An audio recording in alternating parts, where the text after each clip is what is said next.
Goed, hierdie is 'n kort videoetjie om vinnig net wat aan net te wys hoe om 'n rule in te stel sodat spam direk na die junk mail folder toe gaan. In die eerste plek is ek nie seker of dan jy 'n junk mail folder het nie.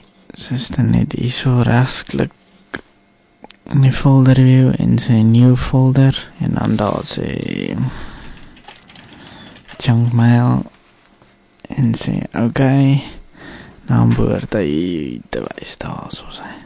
Om die rule op te stel is daar behoort dan jou organize knopje op hier op die toolbar te hê. Wat dan jy dan sal klik op add rule. My knopje sit 'n bietjie op 'n ander plek. Die basiese intervlak lyk so. Dan ek klik dan op add new rule wat op dan is 'n skerm aan hierdie kant sal wees. Die opsie wat ek hier sal kies is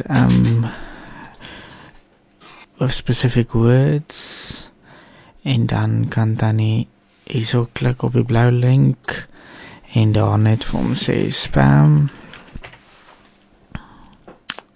en hom add en dan sê okay en dan klik dan op niks en dan die specific folder en dan kies dan die junk mail as die specific folder en dan sê dan okay en dan is daar nog spesifikasies daarna of dan jy kan dan net klik finish en dan okay. Ek hoop dit help dalk so 'n bietjie vir die hantering met die gemorspos.